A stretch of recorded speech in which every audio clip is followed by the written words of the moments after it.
global perspectives and psychedelic poetics is what it says in the propaganda, which I assume is simply permission to rave about whatever comes to mind. Global perspectives. I guess what I could say about this, from a psychedelic perspective, the thing that is different for psychedelic people looking at the global dilemma that we're in and that continues to deepen around us, is that it's, from my point of view, permission to hope rather than despair, because I think that processes, institutions that for 1,000 years or more have been building toward some kind of symmetry break, some kind of definitive self-revealing moment, that we now are turning final, as pilots say. We're now deeply embedded in the pattern. We can see enough of what's ahead of us to begin to actually feel the texture of the end of human history. It's no longer an abstraction. Even the straight people who own the world with their long-term and short-term projections, looking at population growth, spread of greenhouse gases, disappearance of the ozone hole, rising third world expectations, so forth and so on. When you propagate all these trends, it seems very clear that business as usual is no longer an option. Nobody's talking about that. So we're either in some kind of final, fatal meltdown of the values of Western civilization, revealed now after 1,000 or 2,000 year run to essentially be bankrupt, or we're going to transform ourselves unrecognizably. There really isn't any middle ground. The most radical and least likely future of all, it seems to me, is a future in which we continue just to stumble forward as we have been since the Industrial Revolution. That's no longer an option. And so then the question becomes a sort of a Gnostic conundrum. Is this the final act of some kind of great cosmic tragedy in which intelligence rises out of the slime, is shown to be inadequate and sinks back into the slime? Or is this a tale of difficulty overcome and heroism won? And are we going to be able to shed the monkey nature and shed the ego and actually move up to some kind of shining ideal? If you think of us as the descendants of the angels, this is a pretty tatty circumstance we've come to rest in. On the other hand, if you think of us as the descendants of shit-hurling apes screeching through the treetops, then it's pretty amazing what has been accomplished here. One of the dilemmas that I feel very strongly, and I'm just sort of talking off the top of my head here, because whenever a crowd is small enough, I sort of feel like I'm in my own living room. We don't have to have the pretense of knowing lecturer and, eager to be educated audience. The real challenge, I think, is trying to decide what is baggage and what is ballast that's going to have to be dumped. Can the future be a celebration of humanness as we have known it, meaning in the animal body with all its joys and pains, with all its frailty and potential for ecstasy? Or is what we call human nature somehow transcendental? And did we only rest for a moment in the monkey body, as once the cutting edge of evolution must have rested in the great reptiles, and at some earlier phase in history rested in the fish, and so on. Is consciousness something uniquely human, and must we keep the animal body with us? Is our destiny to become the gardener caretakers of a revivified earth? Or is the earth like a placenta of some sort that we have literally sucked all the nutrition and potential out of because we're on our way to some grander, higher domain of being? I don't have the answer to these kinds of questions. I feel it very poignantly. It's very poignantly focused in the psychedelic, in the experience of psychedelic plants and psychedelic shamanism, because, as any of you have followed my ideas on this know, I've spent a lot of time in the Amazon basin with human populations that seem to have struck some kind of dynamic balance with the earth. And yet the paradox of that dynamic balance is that when you take the sacraments, the hallucinogenic plants of these people, you're propelled into worlds of science fiction-like strangeness, transcendental dimensions of titanic implication.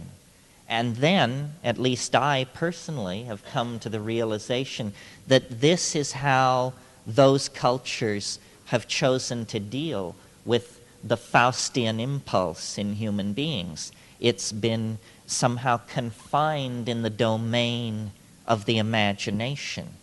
We, meaning we who trace our ancestry back to Europe, are part of a different style, a different strain of human being, if you will. We are the idea excretors, not satisfied to have a canoe, a net, 5 fish hooks, and a bowl, but instead we take matter, we, Western civilization, Western technology, and we impress upon matter ideas, millions of ideas, cities like Manhattan, high-performance weaponry, enormous works of art. All of this is a kind of impulse, very strong in Western human beings, to bring the ideas out of the domain of mind and to somehow solidify them in matter. Permanence. The cult of the West is permanence. I always feel that when you can find the obsessive center of a society, you probably have put your finger on its central neurosis as well. I remember when I spent time in India, India is rife with talk of Shakti. Shakti is energy conceived of in various ways. It can be sexual energy, or it can actually be electricity flowing through wires is called Shakti. And I realized, being in India, that the Indian obsession with Shakti was a consequence of there not being any. That this was a society where energy had become the hardest commodity to encounter. And I think in the West, permanence is our great bugaboo, because we are born into the realization that everything is slipping through our fingers at the very moment that it comes into existence. The hardest psychedelic truth to assimilate, and you don't have to take psychedelics to assimilate this. If you just live, this will be hammered in on you again and again. And it's not, it's a cause for exaltation. It's a cause for despair. It's that nothing lasts. Nothing lasts. Not your fortune, not your misfortune, not your lovers, your enemies, your children, ultimately not even your own life and body. Everything fades. And so the Western response to this is the attempt to create something permanent, civilizations, enduring ideas, enduring institutions. All this is doomed to failure. And I see this Western obsession with the cult of permanence as a consequence of the Western obsession with ego. Ego, to my mind, is the very thing, if you had to somehow meld each problem into the next problem to try and reduce all problems to one, what you would eventually come to is the realization that ego is what is destroying us. Our inability to displace our loyalty away from the unique locus of space and time represented by our own bodies. You know, community, communalism, these are the things that we fear, that we repress, and that we at the same time struggle to realize. I mean, the collapse of communism on one level was the collapse of a repressive, nightmarish, paranoid social system. But the dream which lay behind that was a dream of community, of unity, of sisterhood and brotherhood. And the great concern now is that with the collapse of even a pretense of that position, that we are further fragmented, further atomized into individual competing microbes of greed and need. And this is precisely the attitudes which will push us ever closer to species extinction and to global ruin. Well, when you look at thousands and thousands of psychedelic experiences, to my mind, what you come away with is the notion that, no matter who you are, Amazonian shaman, Hasidic rabbi, nuclear physicist, the psychedelic will dissolve boundaries. It will dissolve your boundaries and force you to realize the commonality of the flesh. It's a startling thing to realize that really what you represent is nothing more than a point of view, and that we each are such a point of view, triangulating perception through what is essentially simply a nexus of our past history. We always are talking about the past and the future, but it's worth noticing that we all managed to get here this morning, this place, this time, and not one of us has the same past as any other of us.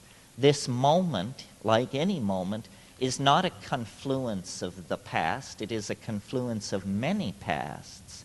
And these many pasts come into a nexus of connection and then move on to become many, many futures.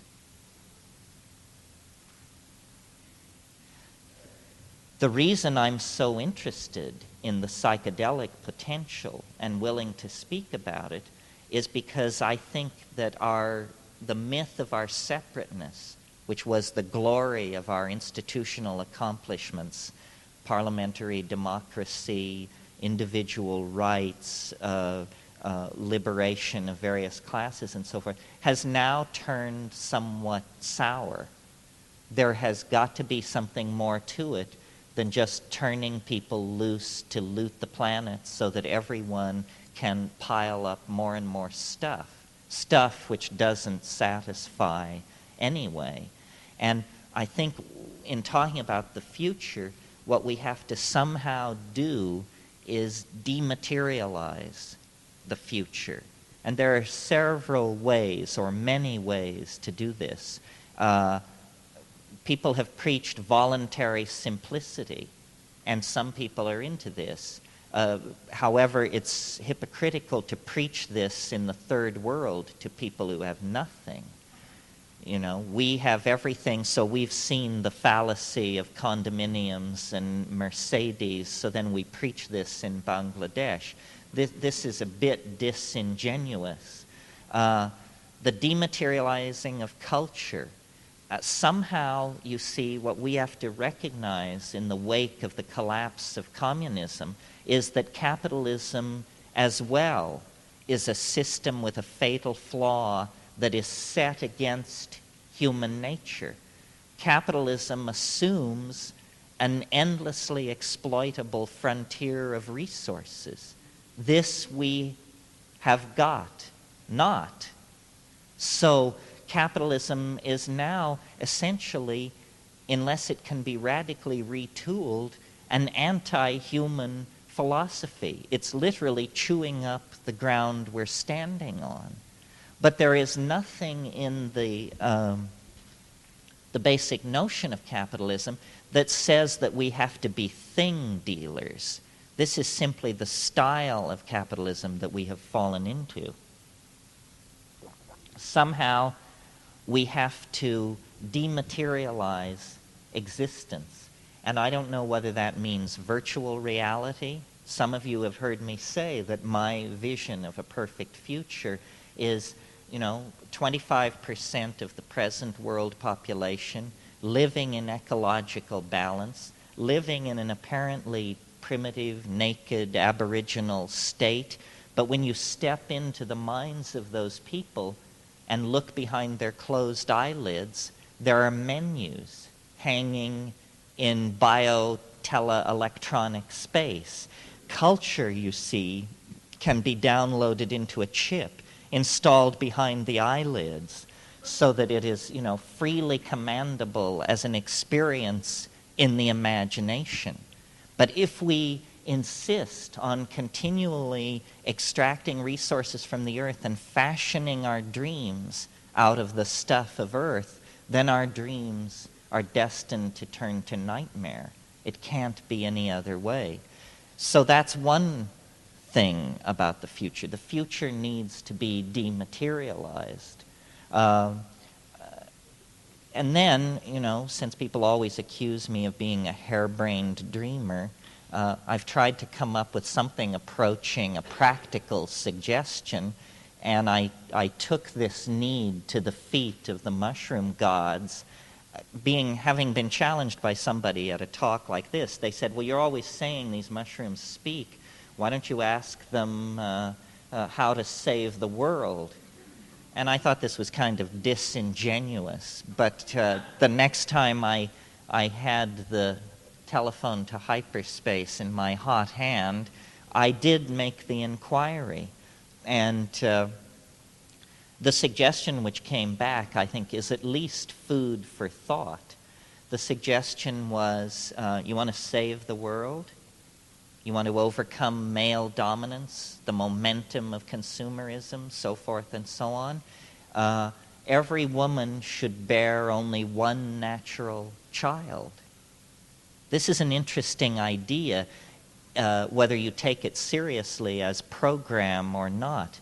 If every woman were to commit herself to bearing only one natural child, the population of the earth would fall by 50% in 40 years without war or famine or epidemic disease.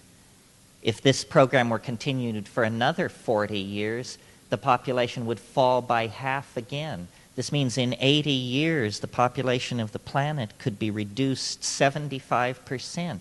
Why have we not heard anything about this, even for it to be denounced? I'm not saying it has to be embraced, but why isn't it a tiny fanatical minority advocating this?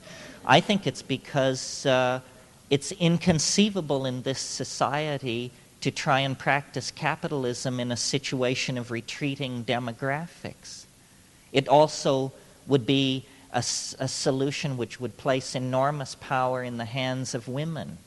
Women are often heard to complain about their powerlessness. Yet here's a plan which requires very little input from white guys. I took this idea to demographers and said, what about it? This seems so simple. Most people think there are no solutions. Here's a very simple solution. What about it? And they said, yes, well, it's more startling than you realize, because women in upper-class, high-tech Western society, a woman, say, on the Upper East Side of Manhattan or Malibu or the Seacliff district of San Francisco, a child born to that woman will have 800 to 1,000 times more negative impact on the earth than a child born to a woman in Bangladesh. If you were to go to Bangladesh and meet a woman in the back streets of Dhaka who told you that her ambition in life was to have 900 children, you'd think you were dealing with some kind of sociopath, a kind of typhoid Mary of the demographic scene. And yet every child born into moderately well-off yuppie families in high-tech societies is in that position. We prefer not to think of it this way. I think it's very interesting that one could make a case to women in Western societies. You could say, how would you like vastly increased leisure time?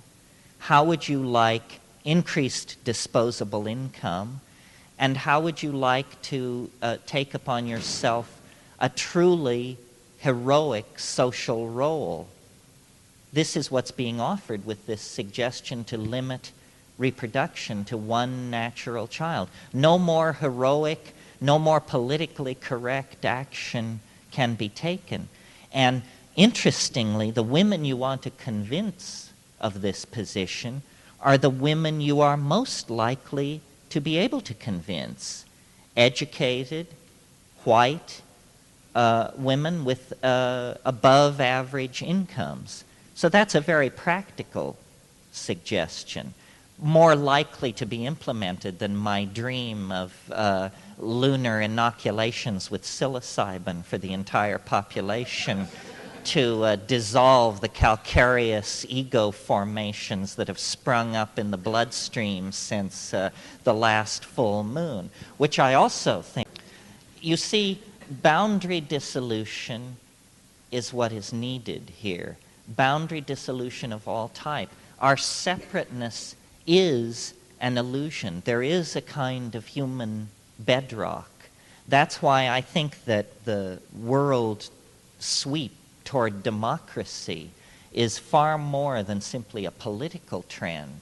Democracy is not exactly a style of government per se or exclusively. Democracy is a biological institution of some sort, because there is no theory, there is no abstraction, there is no ideology. I mean, democracy is as close as you can get to anarchy and still have any theory of organization at all. You know, I wrote a book which is around and about called The Archaic Revival. And that's why my belief in the Archaic Revival is what brings me out to events like this. I mean, I think the term New Age and some of these other terms are pretty trivializing and basically designed by the mavens of marketing to draw you in. But there is an impulse throughout the 20th century in Freudianism, in abstract expressionism, in Dada, psychotherapy, sexual permissiveness, psychedelic experimentation, jazz, rock and roll. These are all facets of an impulse toward the archaic, toward the primitive, the non-straight, the anti-bow tie, the wish to blow up the staid world created by the fine ladies and gentlemen of the 19th century with their Christer ethics and their long dresses and all of that business. There is an impulse toward the archaic. This is very healthy. This is what happens when a society seeks to revivify itself. When the medieval world exploded in the face of the Italian city-states and the new classes that were emerging, they reinvented classicism. It was actually the second time classicism had been rediscovered. It was also trotted out by the Arabs in the 9th century when they needed a stabilizing metaphor for the Umayyad Caliphate and those civilizations. Now, in the 20th century, we can't go back to ancient Greece and Rome or Babylon. And in a sense, the New Age, I think, is an effort to go back to a kind of a Minoan/Egyptian world, which never existed except perhaps in the minds of certain menopausal theosophists. But the impulse is laudable, however screwy the results.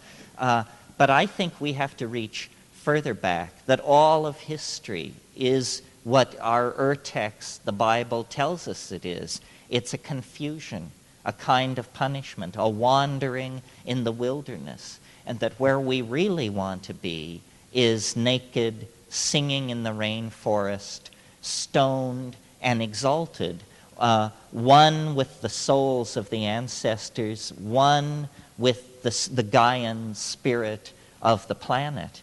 And I don't mean to imply that psychedelics simply act negatively, dissolving ego, dissolving social constructs, dissolving programming and neurosis. That's all true, but what is left when all this dissolving has taken place is not simply a tabula rasa, a clean slate.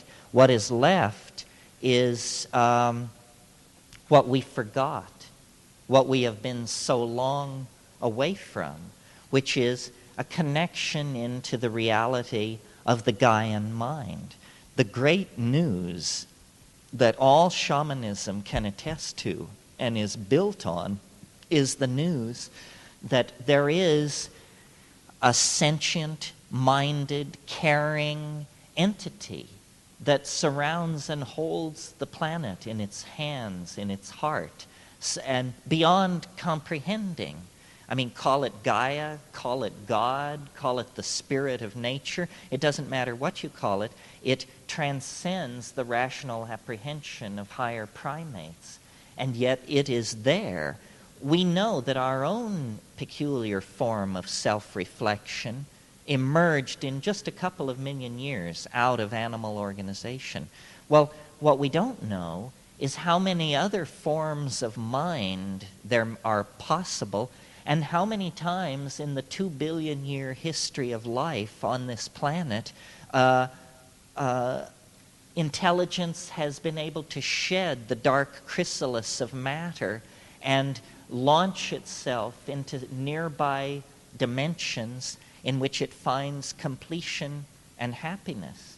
And I think that this is the great news that informs the shamanic religions, that we are not alone, and that the other that we can make our way toward is not, a galactarian intelligence from Beta Reticuli that is part machine symbiote, part banana slug, or something like that.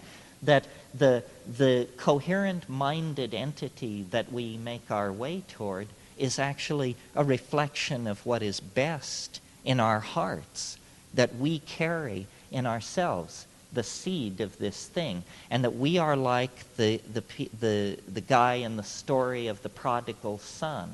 We have fallen into history, and out of this misfortune, out of this experience, we can make gold if we return to the fold of the ancestors, if we can somehow take what we've learned from history and fold it back into the experience of being truly human. And this is the challenge. And it faces us on the political level, issues such as, all kinds of community issues such as racism and sexism and classism. These are community issues. And then issues between the human community and the planet. Our inability, you see, to emotionally connect with the consequences of what we're doing. I mean, we as a species present a perfect picture of pathology because what real psychotic behavior is behavior that one cannot emotionally connect with the consequences of what is being done. And when you realize that we are literally looting the cradle of future human life, that we have decided that we are not simply transient occupiers of this domain, but that it is ours to trash, to use up, to do with as we wish, leaving nothing for the future, then you realize the depth of our need for immediate and widespread therapeutic, indeed pharmacological intervention on our state of mind, because we have wandered from anything like real human values. And the reason psychedelics are so threatening in this society is because they immediately throw into high relief the internal contradictions of the dominator's style of doing business. And this is what must happen. The momentum toward catastrophe, built up over centuries, is immense. The only antidote to that I have seen, extrapolating from what I've seen it do to single individuals, are the shamanic hallucinogens. Because when you cut right to the bone, what has to happen is we must change our minds. If we don't change our minds, we're going to go down with this self-generated Titanic called Western civilization. And we have the power to change our minds, but it won't come from hortatory preaching. If that would work, then we would have turned the bend at the Sermon on the Mount. But as it is, I think we turned the bend sometime in the 20th century, either when Albert Hofmann invented LSD, or Gordon Wasson found the mushrooms of Oaxaca, or Richard Schultes brought back news of ayahuasca from the Amazon basin. You see, we have to humble ourselves. We have to give up the Titanic, ego-driven idea that we can do it by ourselves, as religions and yogans and all that beady-eyed crowd are into promising. The first step on the path of real self-transformation is the admission that you must humble yourself so thoroughly that you need to form a pact with an organism that begins its life in a mound of manure. You know, it's a true alchemical journey. You return to the dross, and out of that which everyone has rejected, literally, the compost of being, you find the jewel. And the jewel can be grown, cultivated, brought to fruition, internalized, globalized, shared to create a transforming option that does honor to a human experiment that has been going on far too many millennia for us to fumble the golden opportunity away. Is there anybody who's burning with their own agenda? Here's a burning person, yes. I had an experience about 3 years ago now, maybe 4 years ago, where I was on a hallucinogenic, and I had a feeling that I was talking to some people, and they were telling me that when we leave this planet, we become stars. And I was just wondering, have you got anything more on the outer space connection? Well, I think, it's funny for me to be talking at a place like this, because I am actually a rationalist. It's simply that my experience has been very, very peculiar, and I thank God for it, because I think most rationalists actually live lives which reinforce their rationalism, maybe because they don't poke around enough in the edges of things. We have orthodox ideology, I don't know what it is now, free markets, democracy, and physics or something, and then you press out a little bit to the fringes, and you discover that reality is not only not as you supposed it to be, but it's not like anybody supposed it to be.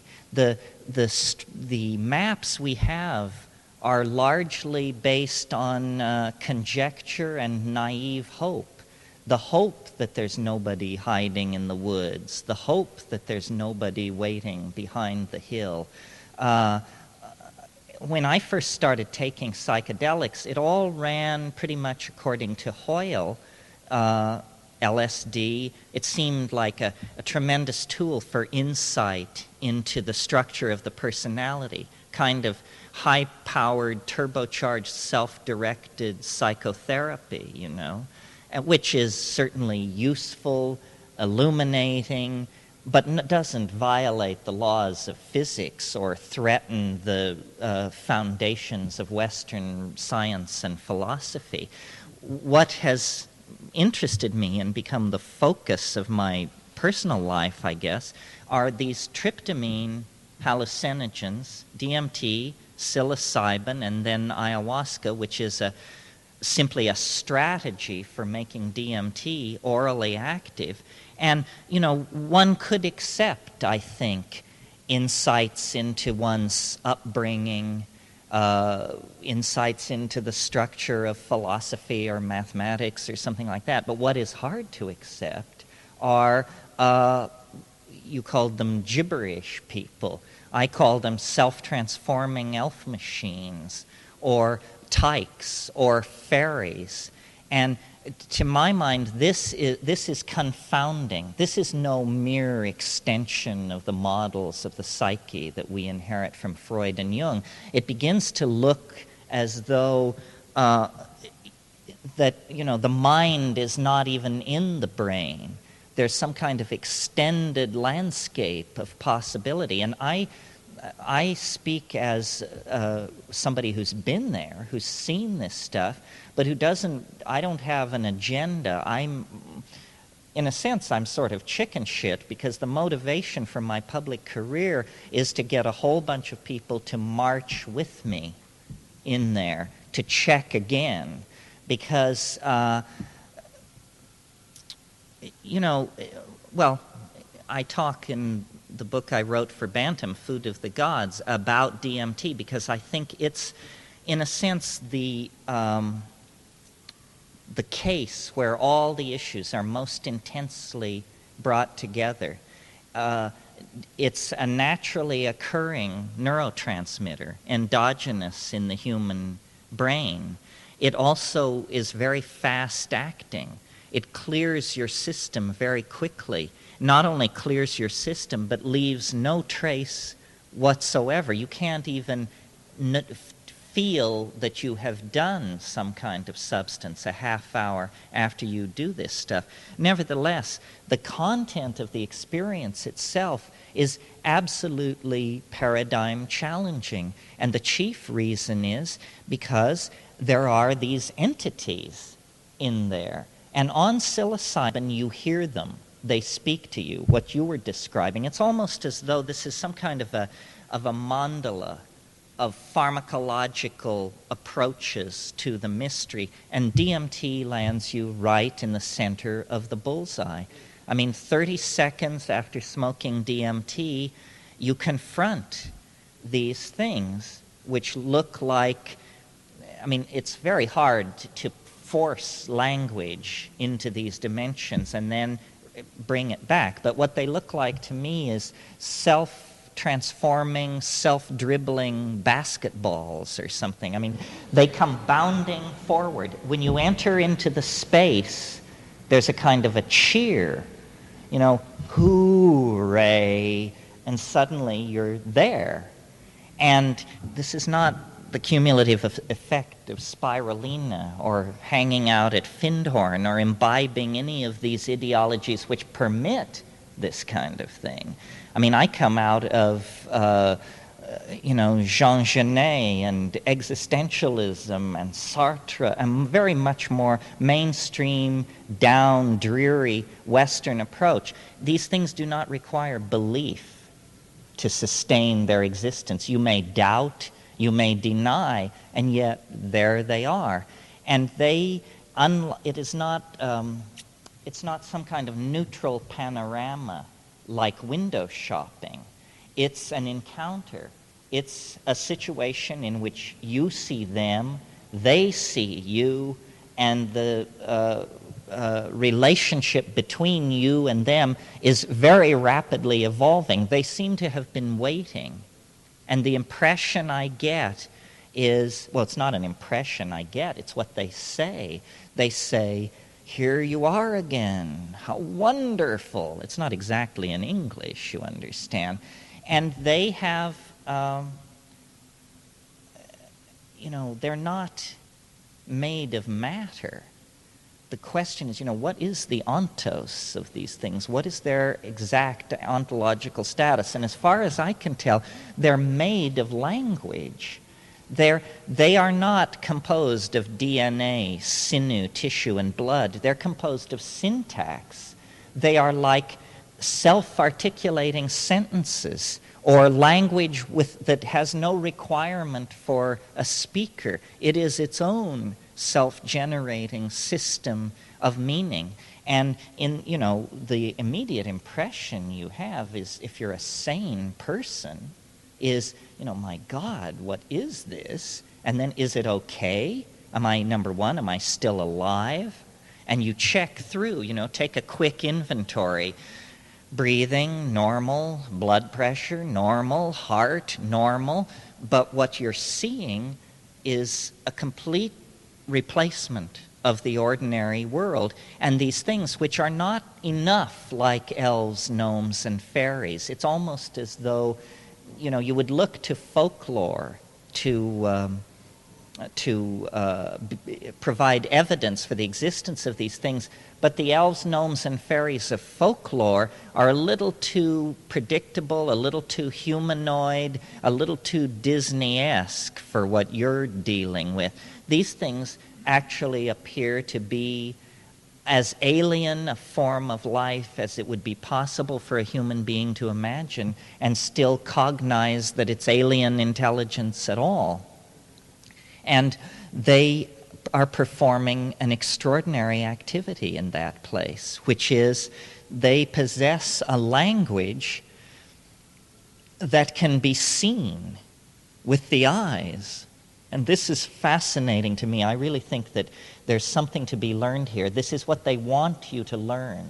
They come forward, they utter statements, which, remember, you don't hear with your ear, but which you see as condensed sculptural objects, which are like Fabergé eggs or beautifully tooled machines of glass, shell, and crystal, except these things are in motion. They're opening up in front of you, and they're pressing in. There's a kind of frantic intensity to this kind of an encounter. It's like a Bugs Bunny cartoon running backwards at twice normal speed. I mean, stuff is just flying all over, and they're saying, don't abandon yourself to amazement. Don't just go gaga with disbelief. Try and focus on what we're doing. And then if you are able, even moderately, to focus on what they're doing is they're offering you these objects. And they're saying, look at this, look at this. As it is passed before you, as you look into it, you have a very strong and, I believe, genuine impression that this thing that you're being shown, though it's no larger than a Kaiser roll, is somehow absolutely confounding to the principles and assumptions of this world. That, in other words, if I could condense this thing into my hand right now, I wouldn't have to convince you, I wouldn't have to preach to you, I could just show you, say, look at this. And in the visual confrontation with this thing, it's self-evident that this is impossible. Matter, light, they don't behave this way. It's as though you have brought back a chunk of another dimension. And then what they're saying about these things is, you can do this. Do what we are doing. And then the urgency becomes almost strident. They say, do what we're doing. Do it now. And you say, wow. And then you feel, or I felt at any rate, an upwelling in myself, like a calling forth. Then out of my mouth comes language, or at least syntax, but without meaning. Some kind of glossolalia, where the modality of language is preserved, but the meaning is not. And it's a kind of an ecstasy. It sounds like gibberish in three-dimensional space, but in that space, it seems to be the key to unlocking a world made out of syntax and meaning. And I come before you with all of this stuff unfinished. This is not a teaching or a system or an anything. It's an eyewitness account of a hyperdimensional automobile accident or something. We're not saying what the conclusions are. We don't know what the conclusions are. But this is big news. And when I first encountered this kind of stuff, I was a young art historian at the University of California, and I assumed that any motif, no matter how outré or bizarre, you would be able to look at the painting, folklore, and sculpture of somebody on this planet and find a trace. And it seemed as though this defeated that idea. It was almost counter the idea of the collective unconscious, because it argued that you, Joe, anybody, Sally, somebody, can break through on your own, an ordinary person, to a place that Verrocchio never saw, Michelangelo didn't anticipate it, Yeats didn't know, Blake hadn't a clue, Melville wasn't briefed, and yet there it is, And this is, to me as an intellectual, it was very confusing, because I think as intellectuals we always assume that progress will be built on the shoulders of the giants that have preceded us. The idea of something actually 100% brand new and unexpected is pretty daunting. And here it was, 30 seconds away, simply by the act of ingesting this natural neurotransmitter. Well, those of you who've been there know exactly what I'm talking about. Those of you who haven't been there, I can't imagine how you can even sit through this kind of thing, because, it makes the folks from the Pleiades and all that other stuff out there seem mundane by comparison. The other thing is, we're not talking about camping out in cornfields night after freezing night with your eyes glued to the stars in wan hope. This is a no-fail method for plunging deeper into these spiritual realms than the tantric yogas or the practitioners of X, Y, or Z dare scarcely suppose. It's repeatable. It's on demand. It does not depend upon your state of moral purity or, tantric accomplishment. It's something that is our birthright, as much as our sexuality, our language, our eyesight, our appreciation of music. It's an innate human thing. And, to try and return to the premises of your question, I tried to formulate theories about what could this be. Well, the first impression that I had, based on a reading of how weird this all was this must be a parallel continuum, a la Philip K. Dick and like that just apparently over some kind of neurological energy barrier that's all around us all the time, these things are there. And they are not made of matter, so the laws of physics don't apply. And, like that. And then I entertained different possibilities. And I still entertain numerous possibilities because I haven't got it figured out yet. One possibility is that these things are actually human beings from the future. I mean, if you take the content of the experience seriously and say, I am apparently in contact with diminutive English-speaking creatures of some sort, well then they have got to be either intelligent beings from another part of the universe or humans from some extraordinarily advanced future world where human beings are now made of language and are only 2.5 feet tall. So I would put it rather far in the future. Or And I just simply offer this in the spirit of intellectual completeness. If you ask a shaman or what these things are, they don't hesitate. They just say, oh, well, those are the ancestor spirits. This is what it's all about, is ancestor spirits. Well, it takes a while for the implications of this to sink in. They're talking about dead people. That's what an ancestor spirit is.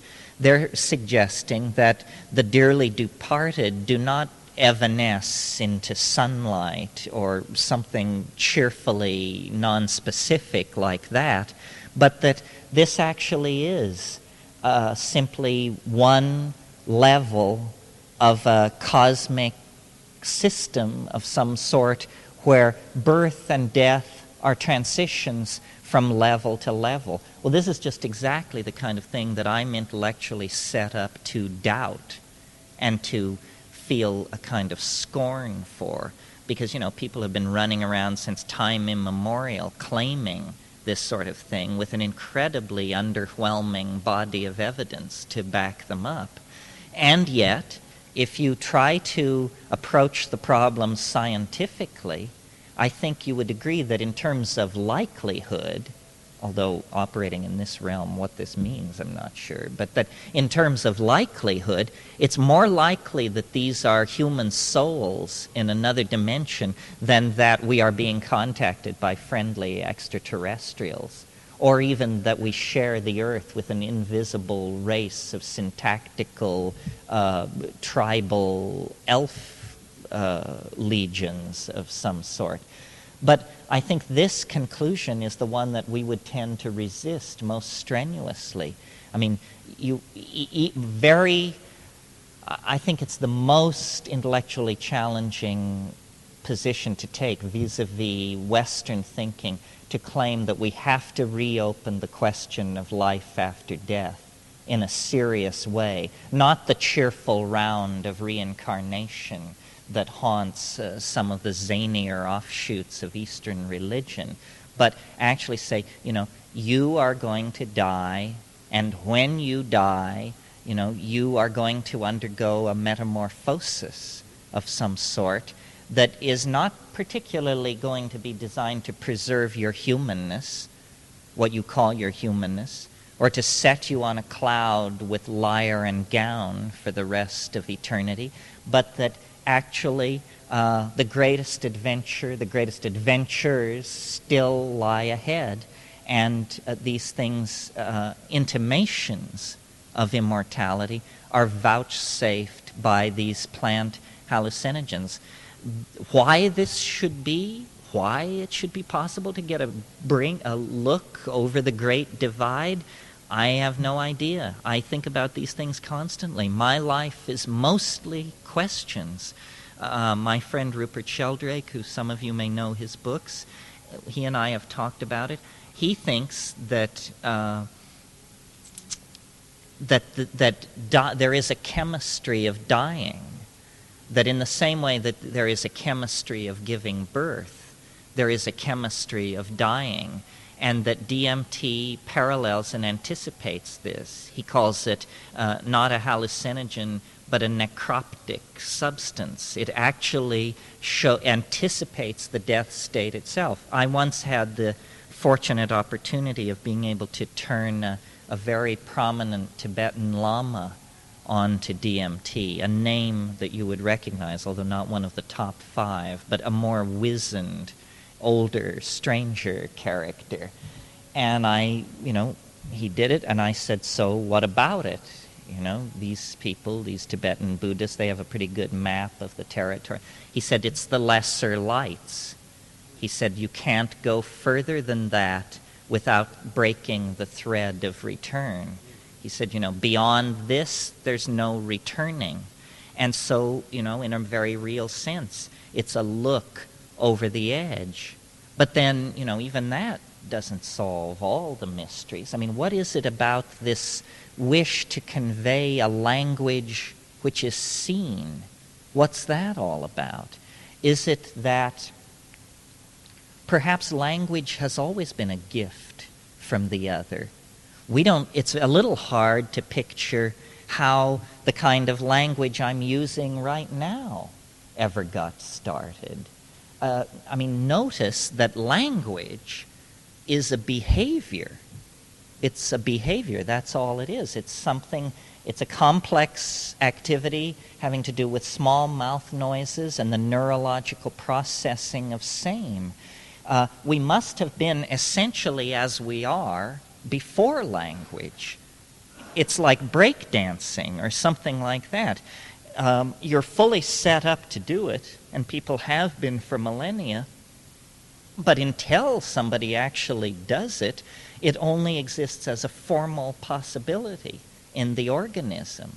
And I wonder how many of these things there are. Breakdancing is an interesting example, albeit somewhat trivial, but it shows that after 5, 6, 7,000 years of civilization, you can come up with a behavior that nobody has ever seen before. I've spent a lot of time thinking about language and what a limited tool it is, and yet how our whole world is held together by nothing more than small mouth noises.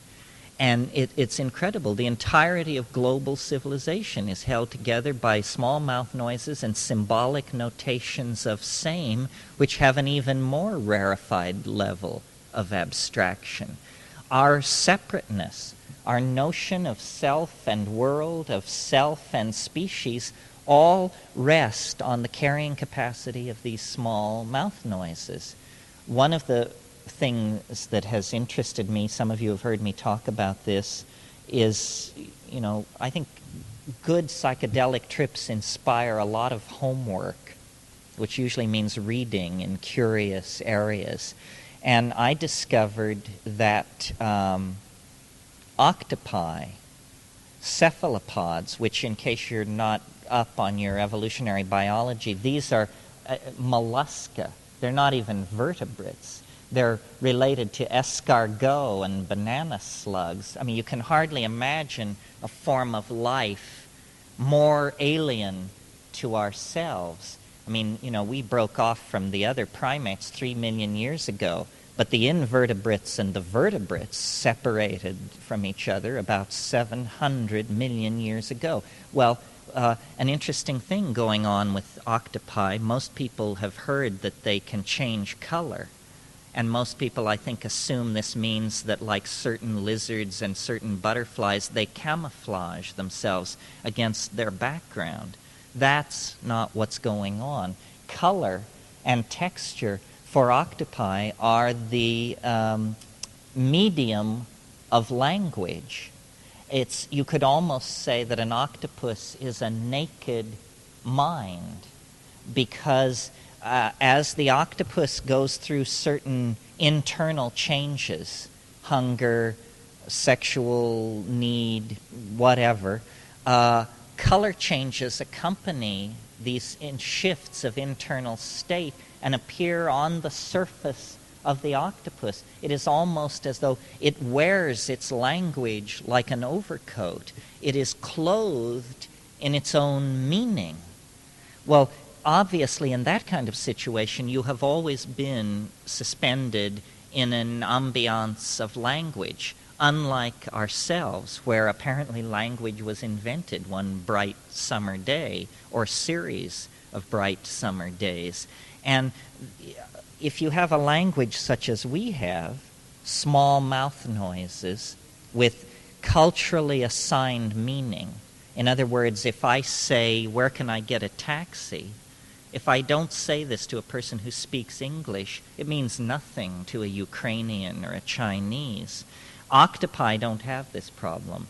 There are not culturally localized languages. There's only a language of the body, the genes. It's unambiguous. You see, even those of us in this room, if you were to check, our internal dictionaries are different. We have only the assumption of one-to-one mapping of meaning. If I ask you, where is the restroom, this is fairly ambiguous. unambiguous because it deals with ordinary situations. But as soon as conversation leaves the main and well-trodden path of discourse, ambiguity enters into a tremendous degree. We overlook this as a courtesy to each other. I mean, you almost never hear one person say to another, "Now, would you explain to me what I just said?"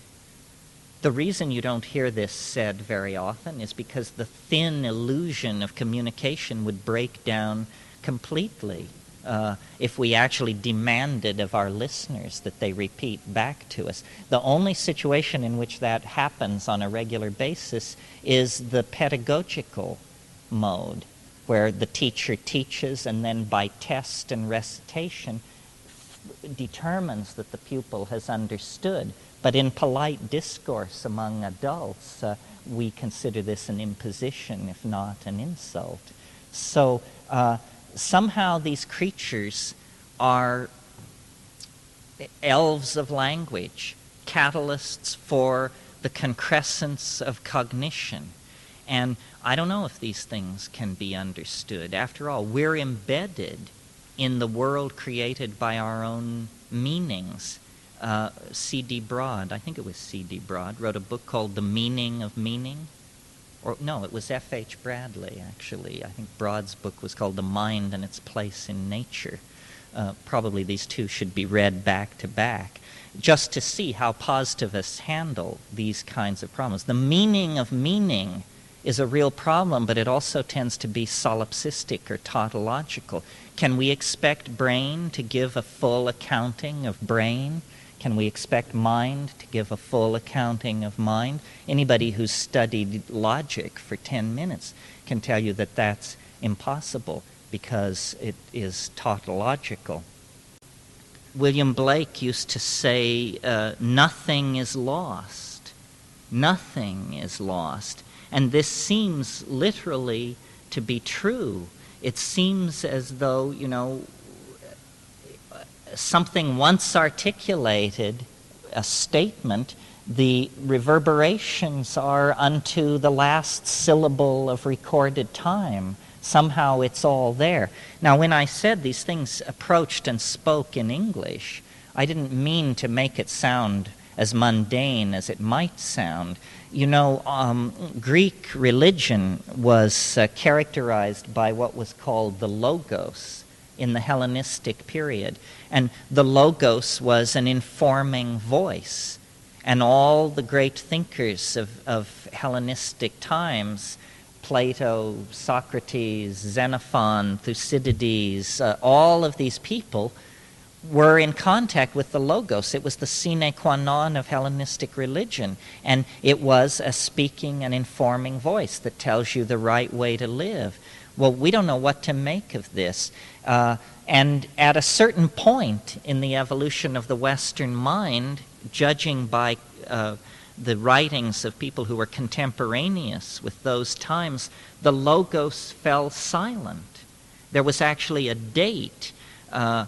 Some of you may know the story of the fishermen pulling their nets off the Isle of Rhodes, and they heard a voice from the sky say that Great Pan is dead. And this was at the change of the eon, the beginning of the age of Aquarius. It was almost as though there was something in the ancient world that has gone latent, that we can no longer touch or imagine.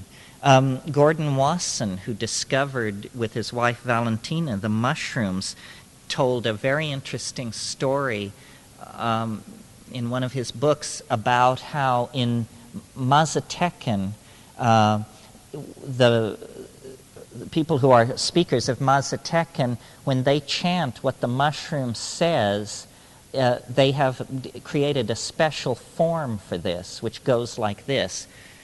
Zabuzz, zabuzz, zabuzz, zabuzz, tse. This word tse means says. Zabuzz, says, says. I didn't know this at the time I took mushrooms the second time, and in my head, I heard the mushroom speaking in English, but adding the word says to the end of the sentence. So it was almost like, this thing could speak in Mazatec, it could speak in English, but it always kept its cadence and its structure. The other thing about psilocybin and the DMT thing is that it seems to be a catalyst for glossolalia. This is why I think it must have had something to do with the evolution of language. I mean, when you take psilocybin, you can fall spontaneously into states of glossolalia. Sometimes on DMT, it's almost impossible to control. It just spontaneously comes out. Yeah. Oh, what is glossolalia? Glossolalia, well, here's an example of it, then I'll define it. Sie ding quap maktiki pitech kveng huadem molde ruf nubke henget e fapstitolch kvem bedigem hegengtecht. It's language-like activity in the absence of meaning. And it's a very interesting thing neurologically, because notice that speech, ordinary speech, is this highly variable stream of data. We are set up to make these small mouth noises. As a public speaker, I'm very aware of the fact that one can speak without tiring almost longer than you can do any other major human motor activity. And but the glossolalia, such as I just did, it is clearly under the control of rules, but it is not, there is no meaning conventionally conceived of there, but there is syntax. And I think probably that language was invented millennia before meaning, and that you could almost call language toneless singing, and that people used to sit around the campfire and amuse each other by making funny noises. As a kid, I used to do this. And then it was only much, much later that anything approaching linguistic conventionality was imposed on this, and that's a lower function. The other thing I want to say about this glossolalia thing is, you may say, well, you're just making it up when I do that. But really, the experience I have when I do it is that I stand aside, then this variable data stream comes out through my mouth. Well, now, it has to reflect something about me. It's a statement about my internal situation in that moment. And it's evolving and changing as rapidly as if I were saying, I had a migraine headache last night, and I got up about 4 and took an aspirin, and I'm telling you about my situation. But the glossolalia must be speaking to something about my situation, or it wouldn't be possible to do it at all. Not only is something not real unless it can be said, but the contrapositive of that is that once something can be said, it becomes almost too real. It displaces other possibilities. So we're living in a set of constructs, some architectural, some ideological, and they can be very oppressive. How do you get rid of the notion of linear time and space very easily? It's the slow work of consensus. One of the things that I feel I'm doing very consciously in these kinds of meetings is we're trying to launch and replicate memes. You all know this concept? A meme is the smallest unit of an idea, in the same way that a gene is the smallest unit of organism. And so these things, DMT elves, transcendental object at the end of history, so forth, these are memes. And in the same way that genes are copied and spread around, and that fidelity of copying is the key to genetic success, fidelity of meme replication is the key to communication. If I give a speech on something and then you hear it and then you go out and somebody says, so what did he say? And you give a completely cockeyed account of what has been said, well, then the meme has been betrayed. But if you can actually transfer the meme to somebody else's mind, and then they can copy it and pass it on, then the meme, it's almost as though the ideological environment were like a rainforest or a coral reef. Evolution is taking place. Stupid memes, dumb memes, have short lifetimes, and they disappear, and memes of great power are able to thrive in many intellectual and ideological niches and to make many marriages of convenience with other memes, and so they are stabilized and passed along. Somehow we have to become hip to the power of language, and instead of just willy-nilly creating linguistic structures sort of ad hoc, we need to begin to consciously engineer our linguistic intent. And then, so far in the 20th century, this has not been a program with a very happy history because only jerks have gotten a hold of it. Nazis and people with narrow social programs. They say, we're not going to call each other Mr. and Mrs. or hey you. Everybody's going to call each other comrade. And then this will create the notion of comradeship, which to a certain degree it does. But, manipulating these things for political ends, the Jews, it was okay to put Jews in ovens because the official language for talking about Jews was that they were Untermensch, subhuman, not like us, whoever we are. So once the definition had been changed, people said, well, it's okay to mistreat Jews. They're not even really people. And this kind of thinking goes on all the time. It's called stereotyping, and it always is an easier substitute. It's a cheap substitute for clear thinking. David Brown asked me the question, what about life after death? And it was somewhat of a sidebar. The Buddhists at the folk level in India do say you cannot attain enlightenment unless your mother is dead, which is a kind of an odd notion, seeming to imply that she had to precede you into hyperspace. When you die, what you do is you literally, as appears to happen, you dissolve. And where you go is forward and backward into time, not like a gas released into time, but along the tracks and trails of the genetic machinery. In other words, you flow into your children, and you become, let's make a very simple model and say at the moment of death you become your children and your parents. A few moments later you become your grandchildren and your grandparents. You're spreading down. It's almost as though the thing which you were, which was this focus of ego and individuality, then it dies, and it's almost as though the mountain begins to slump back into the generalized pool of consciousness and being. That's why I have somewhat less patience maybe than I should have with the idea of channeling and come as you were parties and that sort of thing, because it seems to me the key to understanding the idea of reincarnation and past lives is that you were everybody. Of course, that's who you are. Here comes everybody.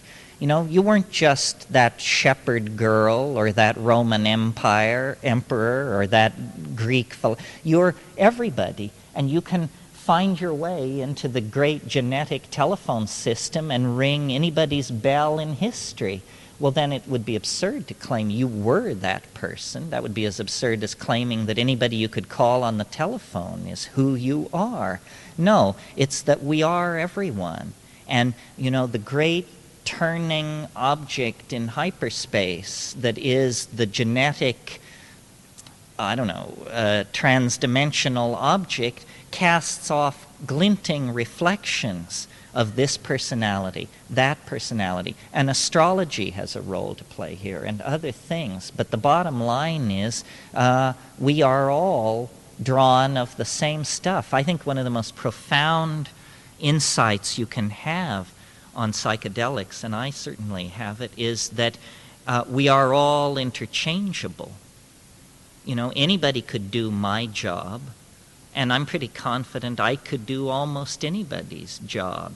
We define ourselves otherwise, but you know, in watching the rise of my own career, it's a kind of being deputized, chosen for the job. It's just they said, well, he can do it. He has the gift of gab, so give him the credit line. But it could have been anybody. Our uniqueness is real on one level, but on another level, it's fairly illusory. It's sort of a coincidentia positorum. You have to hold these two antithetical things in your mind at once in order to correctly perceive the proper level of ambiguity that's resident in reality. It ain't simple, folks. Yeah. Can I just ask this question? Do I understand you to say that to find our truer self, we have to go back to the worm-like stage and reach out for the pharmacological, the natural pharmacological that is in the Amazon basin and all those plants and things, to find our true inner being, ego, whatever? Well, I don't think we have to go back as far as the worm-like stage. I think what we have to do is we have to get out of history. History is a con game run by frightened men and their obedient stooges. We had a moment of happiness. There was a moment of completion. I guess I should explain my position on this. You see, there have always been dominance hierarchies in primates. As far back as you go, clear back to squirrel monkeys, there are what are called male dominance hierarchies. Well, so then in us, this was interrupted by psilocybin use over a period of probably a couple of 100,000 years. The psilocybin, forget that it's psychedelic for a moment. Just think of it as an inoculation against ego. And so for 200,000 years or so, it was a dietary item which suppressed this normal monkey behavior. And so then females were shared, the sexual style was orgiastic, there were no awareness of lines of male paternity, and the children belonged to the group. This was not, quote-unquote, natural. The natural way is for the men to dominate, to control the females, to the old tooth and claw. But for a couple of 100,000 years, it was artificially interrupted by the presence of mushroom in the Paleolithic human diet. Well, then when, because of climatological factors and other factors that we can discuss in another meeting, the mushroom became unavailable, the old monkey behaviors reemerged only about 12,000 years ago. But in the previous 200,000 years, language had been discovered, fire, tool making, song, a whole bunch of forward leaps had been made.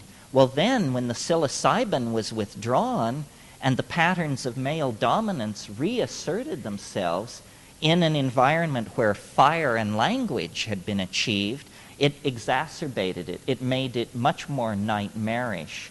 It made it much more difficult to step away from. And all of history is the unhappy story of essentially our withdrawal and our agony over being unable to reach this connection back into the Gaian mind, which when we had it, we lived in Eden. We were balanced. But it faded, and history was the consequence. Now, in the last 50 years, information has arrived on our plate, lo and behold, in the final ticking of the final hour of our dilemma, that actually shows us the way back, if we but have the wisdom to understand this and then the fortitude to apply what we know. One more question. To talk for a minute about motivation in relationship to psychoactive substances. You mean motivation to take psychedelics? Take action. To take action. Well, I think, that the psychedelic community has not yet recognized or named itself as a community. we're well behind gays and black people and all these other we're still trying to figure out if we are a community. And if we are a community and we have a domain of action, I think where it lies, it's not that we're all supposed to become dope dealers, it's that we're all supposed to become artists, that the transformation of culture through art is the proper understanding of what you can do with psychedelics besides blow your own mind. And I really think, what we need to do is put the art pedal to the floor and understand that this is art. We are involved in some kind of enormous piece of performance art called Western civilization. And, it's been a C- performance so far, and they're just about to reach out with the hook and drag us off stage unless we begin pulling rabbits out of the hat pretty furiously. Art is poised for this, but art is ambivalent because the society is ambivalent. That's why meetings like this, where you actually hear it said, the sooner the better. The clock is ticking. This is not a test. There will not be a retry. This is the window of opportunity between the unknown and eternity. If not taken, then the entire enterprise could be lost. The whole thing, from the cave paintings at Lascaux to Whitney Houston, it could all go down the drain if we don't, act to preserve it through an act of human cognition plus courage.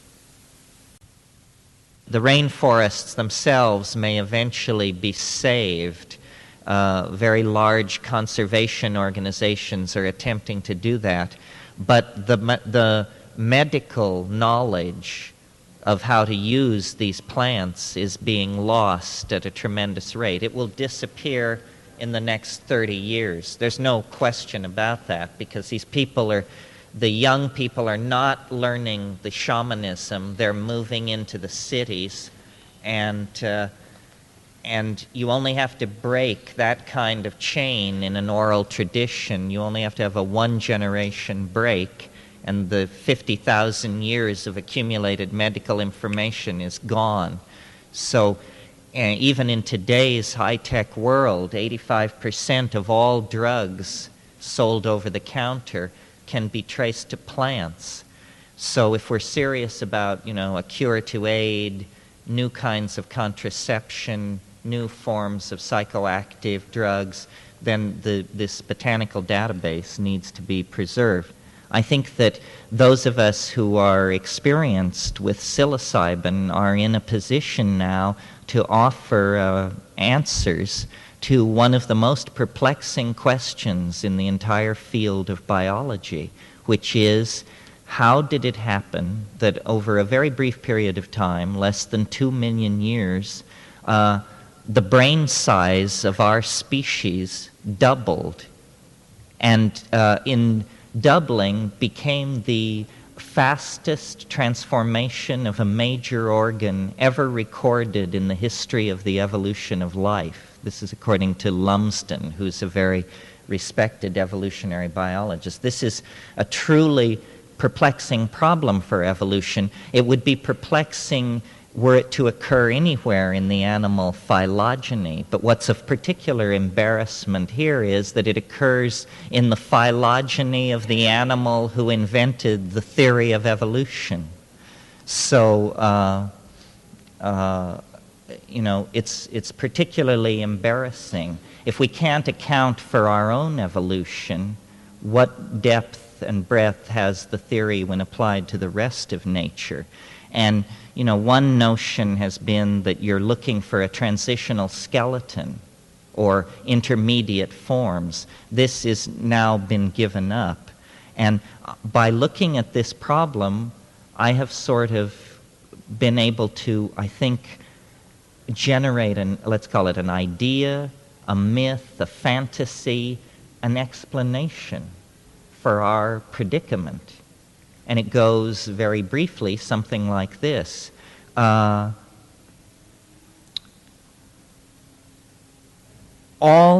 primates have what are called dominance hierarchies, male dominance hierarchies. This goes clear back into very primitive primates like squirrel monkeys. And it is true of us as we sit here in this room. We also have dominance hierarchies, male dominance hierarchies. This is why, what the squawk is in the gender issue is that men have been running everything for a long, long time. But I maintain that there was a period in the history of the primates when male dominance hierarchies were interrupted. And they were interrupted by the presence of an unusual element in the food supply. And this element in the food supply was psilocybin.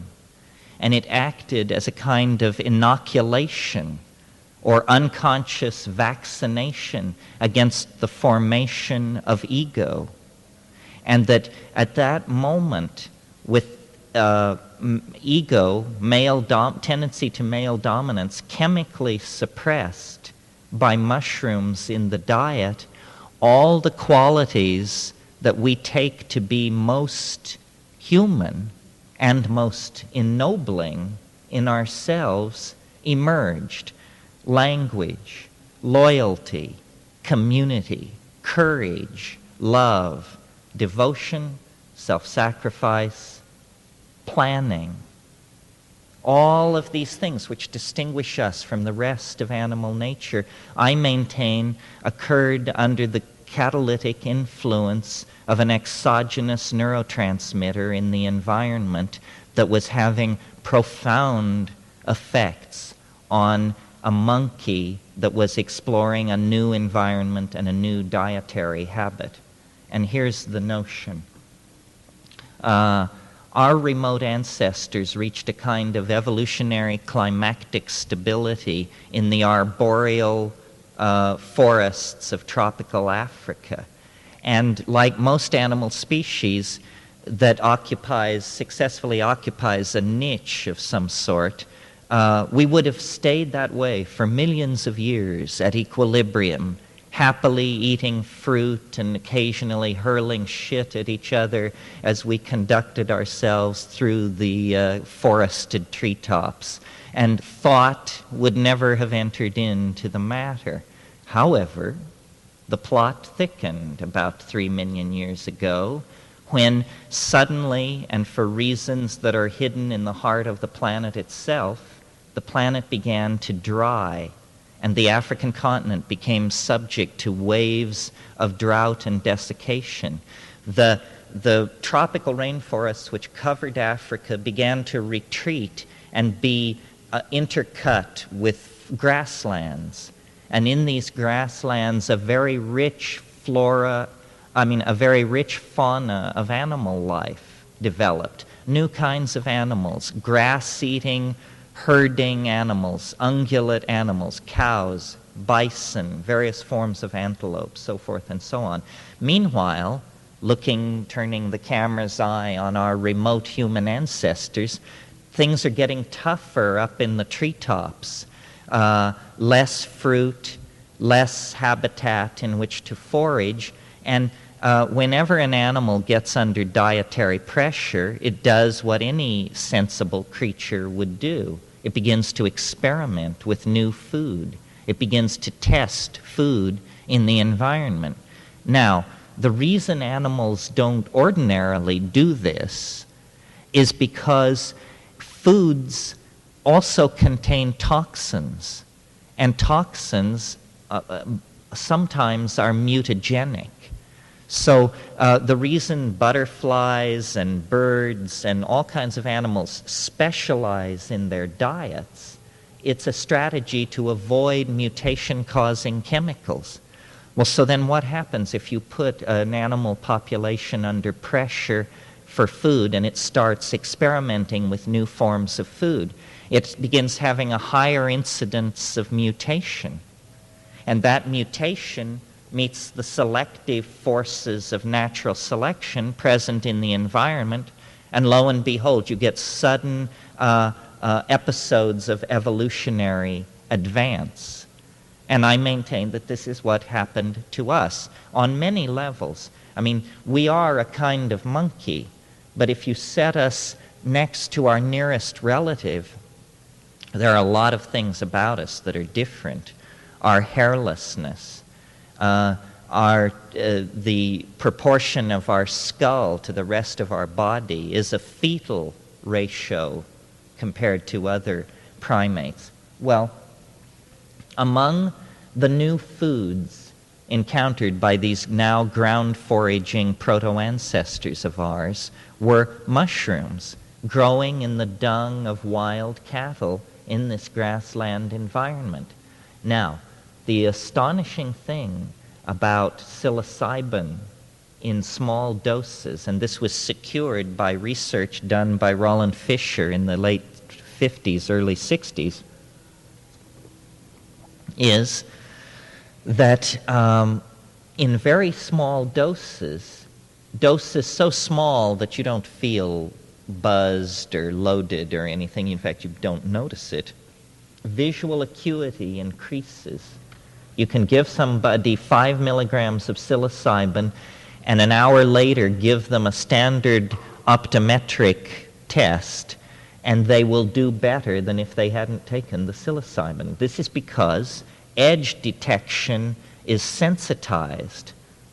Well, you don't have to be a rocket scientist to figure out if there's a food in the environment of a hunting and gathering animal that conveys increased visual acuity, it's the equivalent of chemical binoculars, then those animals which accept that food as an item in their diet are going to have greater hunting success than those individuals that do not. And greater hunting success means greater success at feeding your offspring. And that means that there would be an outbreeding of the non-psilocybin-using members of the population. In other words, natural selection would then favor those animals admitting the mushroom into their diet. So that little chink in the armor, that little toehold, is sufficient for the long march toward the stars, which is taking place in our species, to begin. The next step is, if you take slightly more psilocybin, you experience what's called arousal. And arousal means a kind of general restlessness, an inability to sit still, a roving and wired kind of attention. And in highly sexed animals like primates, it also means sexual arousal, and in the male, sustained erection. A second factor promoting outbreeding of the non-psilocybin-using members of the population. In other words, you see, it was promoting what anthropologists straight-facedly call more successful copulations. And you don't have to be straight-faced, however. So this is the second step. And I believe that the sexual style of these psilocybin-aroused early ancestors of ours was probably orgiastic. This seems reasonable from looking at human styles on the earth today. And I suspect that probably an orgiastic religious style based on the worship of a great horned goddess who was honored at the new and full moon became a religious style that was set in place for 10 or 15,000 years. This is what was going on. Well, now, psilocybin on its own, and even more so in combination with a social style that included orgy, will have the consequences of dissolving boundaries. You know, this is what the orgiastic style does. It erodes the concept of me, and still more the concept of my women, my children, my tools, my territory, my hunting ground. If you have an orgiastic style, the first important consequence is that men cannot trace lines of male paternity. There is no concept for a man of my children. There is only the concept of our children, the tribe, the group, and loyalty is transferred in that direction. the suppression of ego was very real. As I said earlier, in the earlier primate forms, ego, male dominance, was very strong, but it was as though this item in the diet was suppressing this previous rigid male hierarchy, and into the void created by the dissolving of the social glue of these primates, there flowed a whole bunch of new behaviors. Behaviors such as pair bonding based on loyalty and mutuality of need fulfillment, cooperation, appropriate role assignment, so forth and so on. In other words, it got loose, it began to work. You see, every time there was a glaciation, and there have been 9 in the last 1,000,000 years or so, every time there is a glaciation, species, including primates, get locked into islanded areas. Well, then when the ice melts, these previously islanded populations flow together and exchange genes. And there were several waves of human migration out of Africa and into the Middle East. But I maintain, based on the archaeological evidence, that only the last wave of migration out of Africa, which began only 20,000 years ago, were the people anything other than hunter-gatherers. Always before they were just hunter-gatherers. But this last time, in the intervening glacial period, they had learned to domesticate cattle in Africa. And it was almost as though the human population was finding its way toward the cattle. And of course, in the dung of the cattle was the mushroom. So this great horned mother goddess that appears at the dawn of history is a hypostatization of the power of cattle in the human imagination. These behaviors that were developed out of this encounter with psilocybin also involved at higher doses of psilocybin. You know, remember, at very low doses, increased visual acuity. Mid-range doses, orgiastic sexual activity and ego dissolution. At still higher doses, the revelation of a religious tremendum so bizarre and unnerving that even today we, with Husserl and all the rest of it under our belts, can barely face it. In other words, a mystery which for all of our sophistication, the breadth and measure of it can hardly be taken. And that laid the basis for a sense of religio, a sense of ritual, a sense of a relationship to a tremendum. And I don't want to present this psilocybin intoxication entirely as if it were simply ameliorating the earlier evolutionary programming in the primates. It was doing that, but it was doing something else as well, because this mystery at the center of the psilocybin intoxication is not simply the contents of your unconscious mind or unfulfilled fantasy, as Freud thought, or it is, in fact, a contact with a Gaian intelligence of some sort. And if you're a rationalist, as I once was on some long-forgotten world, this is an incredibly challenging notion, that what you're getting into is actually some kind of supermind, some kind of organism that is, apparently in the atmosphere, in the water, in the plants, in the land. It's hard to say where it is or what it is, because it was not designed for human apprehension. It has its own ding en sich, its own thing in itself. It's like a god for any century of human description of it, except the 20th, in which we have enough knowledge about the ecosystem to say, well, maybe it's not, as Milton said, the God who hung the stars like lamps in heaven. It isn't that God, but it's the God of the oceans and the jungles and the ice caps and the rivers and the glaciers and the great schools of fish and the deserts. And it's the goddess of the earth. It's the mind of organic life on this planet.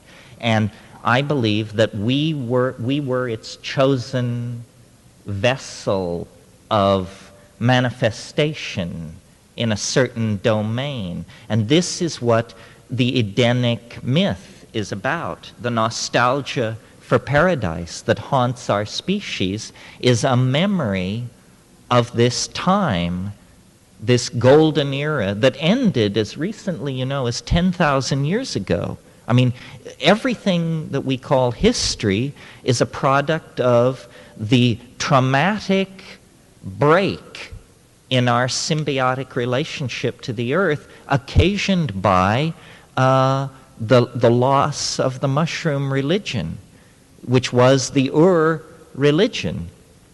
And, an obvious question that anyone who's gotten this far would ask is, well, if it was so wonderful, why was it lost?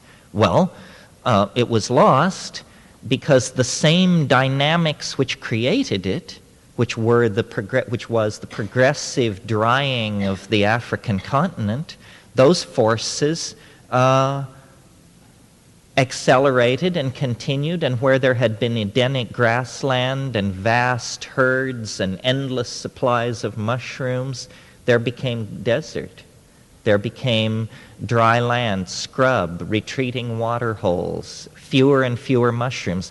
The mushroom festivals, which had been at the new and full moon, became fewer in number. The mushroom supply dwindled. Special classes of people had to be appointed who would be the mushroom users. Special times of the year had to be appointed when the mushrooms could be taken. Special places in the rain shadow of mountains and near water holes became the only places where the mushrooms could be found.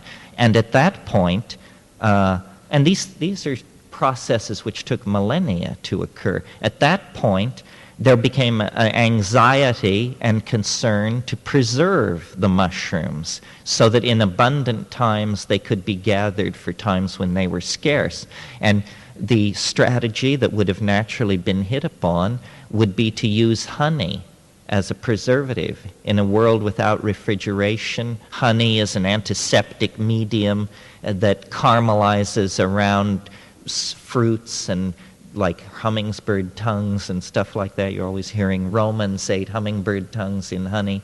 That's why, because it was a preservative. Problem is, honey itself has a perverse and mercurial nature and can change into a psychoactive drug. It can change into mead, which is a form of alcohol. It can ferment and become a kind of proto-beer. Well, in what I develop in my book, Food of the Gods, is the idea that each drug carries baggage that we are generally not aware of. Each drug promotes certain values and suppresses others. So if psilocybin suppressed ego, male paternity, and promoted sexual polymorphically perverse behavior, then and consequent diminishing of ego, then what mead, fermented honey, promotes is the classic things always promoted by alcohol in any form. One, a false sense of verbal facility in the insidious combination with a lowering of sensitivity to social cueing. You can see this in any singles bar on a crowded Saturday night. People drink because they think it makes them clever, and then, able to ignore social cues from those around them, they boorishly proceed with their agenda, which usually involves getting laid or something. And, I think that there was probably 1,000 years in European civilization when very few people experienced sex without being bombed, because that was how people steeled themselves for the experience, It was recommended to give distilled alcohol to soldiers on the brink of battle when it was first invented because it fortified them. Well, as the mushrooms faded, these behaviors that had been previously well established in primates of male dominance and ego returned. So that at the very dawn of human history, let's say 6,000 BC or so, you get, in the absence of the psilocybin, the disease of ego reemerges. It's been suppressed for 50,000 years. Now it spreads through the population like wildfire, and you get urbanization, agriculture. Agriculture leads to surplus.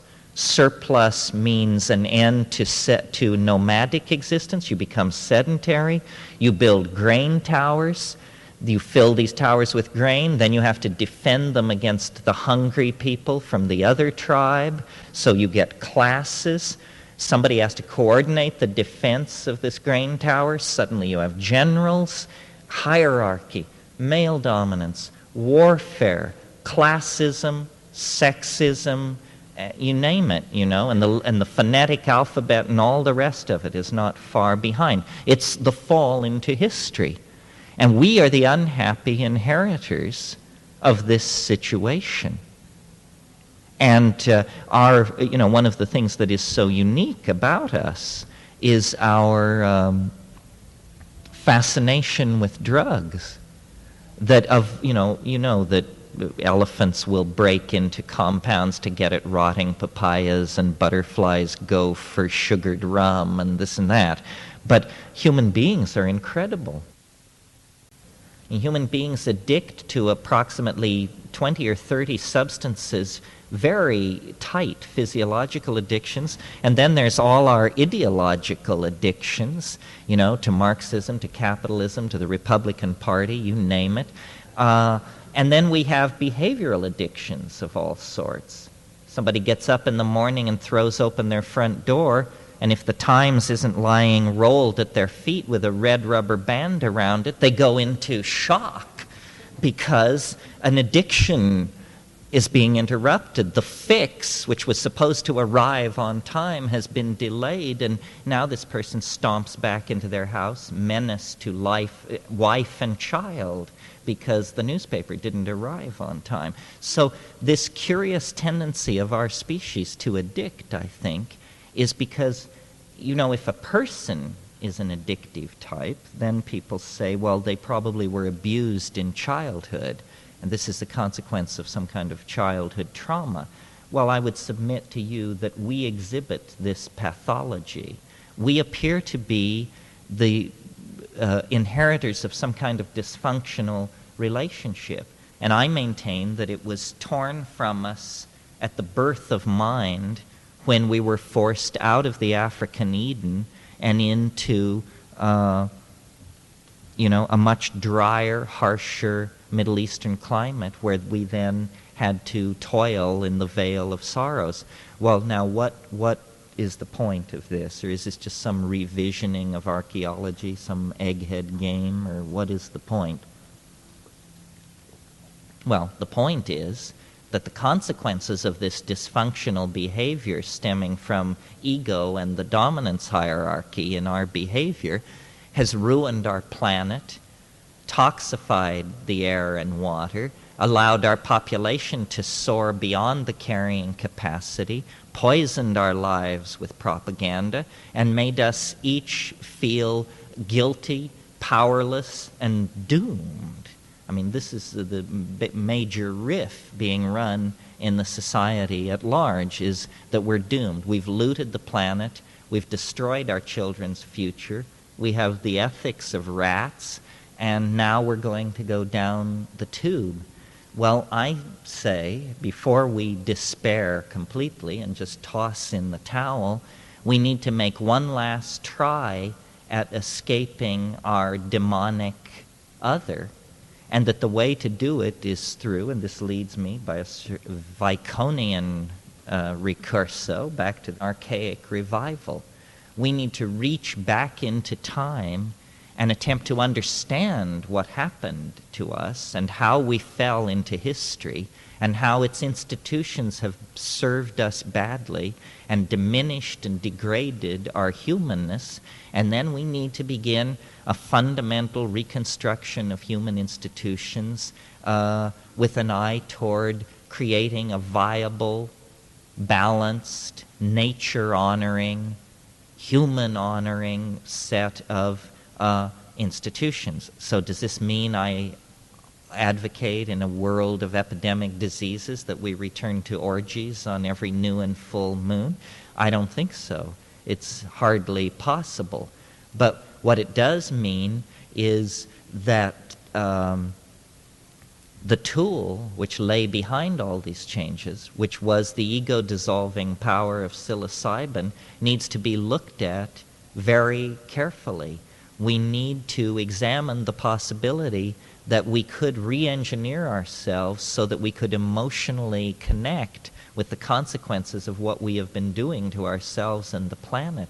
I mean, when people take psychedelics, this is what they realize. They lose the hold on their little world. You know, they're saving money for a Mercedes or breast implants or some damn thing. You know, then you take one of these things and then you get the big picture. And then you realize just where that Mercedes lies in, the long march to the stars. In other words, we see this in the rainforest cultures today. They have no high level of material culture. And yet it's not because they're not interested in beauty or poetry. It's that they simply live in a much more mental world than we do. The peculiar obsession of the Western mind is its demonic relationship to matter, that we don't believe anything is real unless it's made of stuff.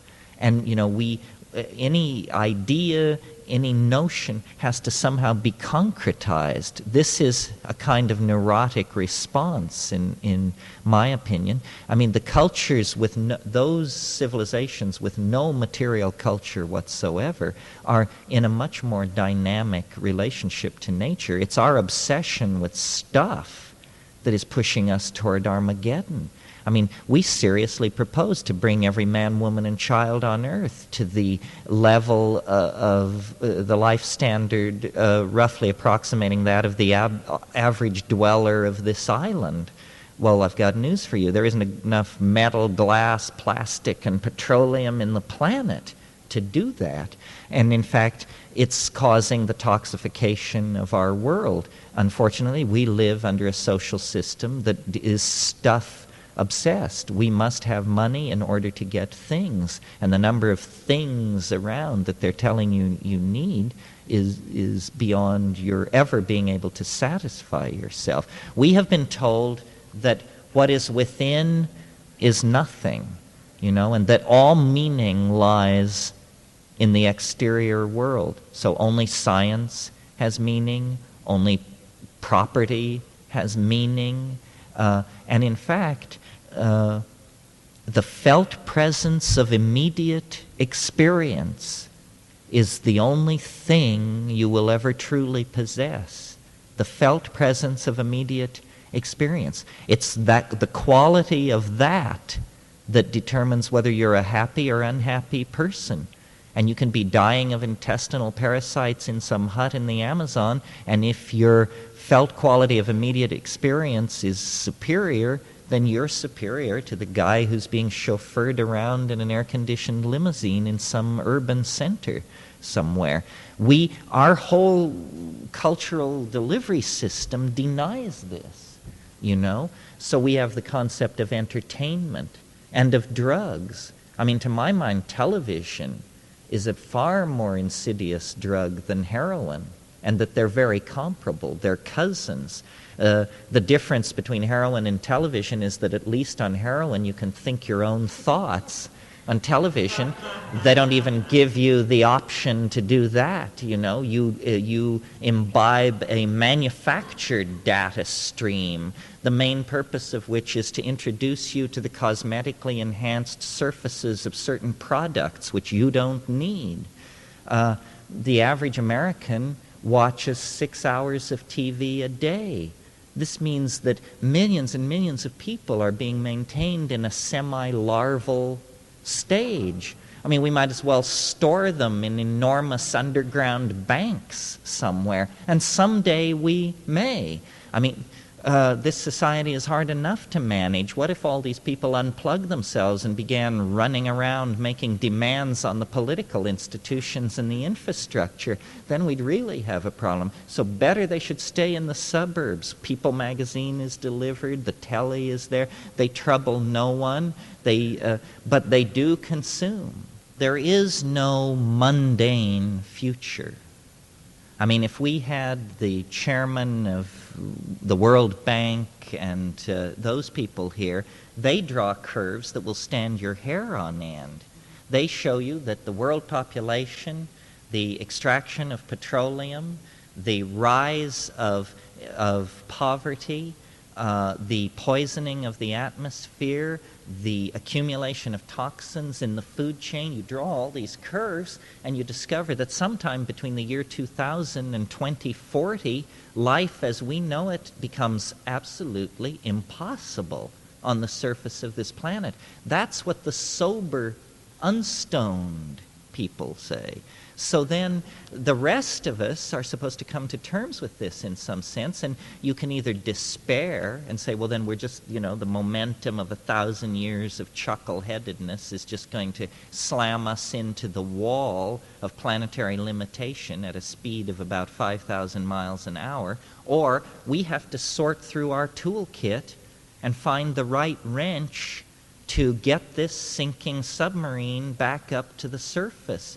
Let's disarm Captain Nemo and his friends and put the people who want to go into the lifeboats, and then these clowns can do any damn thing they want to. Well, when you sort through the cultural toolkit, trying to find the magic key, it is hallucinogenic plants. As far as I can tell, I mean, I'm just one guy, but I read widely, I traveled widely, I've been around the block, and my impression is that this is a tremendous long shot, but it's the only plan around. Nobody else has any other plan. What are you supposed to do? Wait for the friendly space brothers to come and pull your chestnuts out of the fire?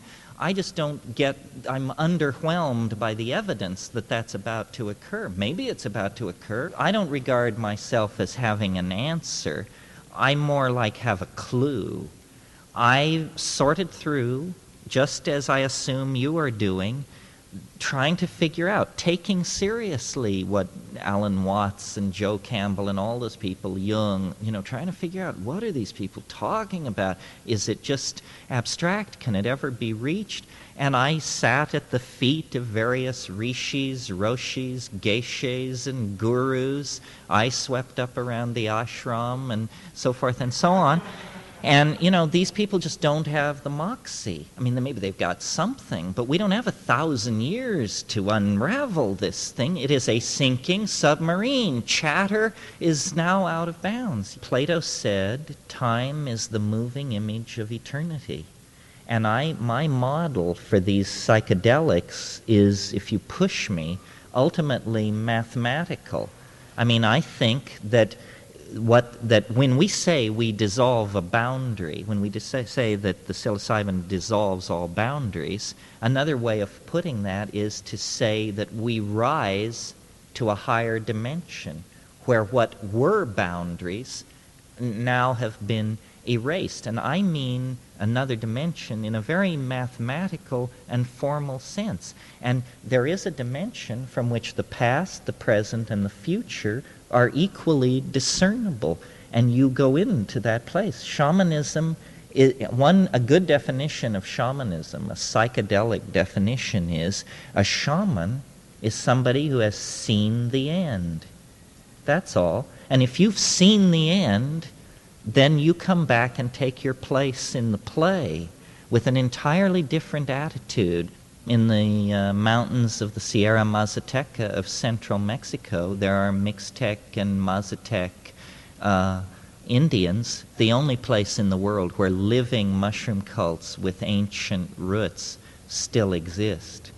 The mushrooms were discovered in 1953 by Gordon and Valentina Wasson because they went to these villages and uncovered this thing. People thought it had been wiped out with the Spanish conquest, but it hadn't. It had just retreated into the Oaxacan interior and been kept alive. One way that I think about these Aboriginal peoples is that they kept the secret while we descended into history. They stayed at home and kept the old secrets, and we descended into matter. We made a kind of pilgrimage, and we call it human history. Now it's over. Now we have to take what we've learned from this demonic pilgrimage into the domain of the material and use it to save the planet, to care for the planet. The only justification for history is if we use what we've learned to care for life on the planet. And we may end up, using thermonuclear weapons to destroy incoming space junk that imperils the ecology of the planet. There may be tasks for which only high technology is adequate. That, if an asteroid is going to strike the Earth, you don't want to be a rainforest shaman in that situation. You want to be in command of intercontinental ballistic missiles with high lift capability that can take a 50 megaton weapon out there and blow this thing to smithereens. I see our bodhisattvic obligation as a biological obligation, that we are to care for the Earth. After all, the Earth cared for us, and we're like scabies or something, I mean, it can't be very much fun for a planet to have a species on it which is always extracting petroleum and spreading plutonium around and dumping junk into the oceans and the atmosphere. I just said, my God, what is this? It's a raging viral infection of some sort.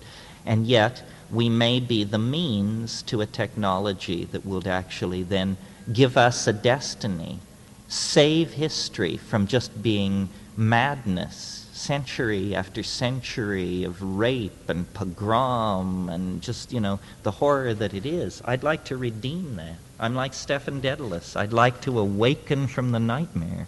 Mircea Eliade once made a wonderful statement. He said, he was comparing our culture to a dying person. And he said, in the same way that a dying person sees their whole history flash before their eyes, a dying culture will frantically publish everything in one last final spasm of fear.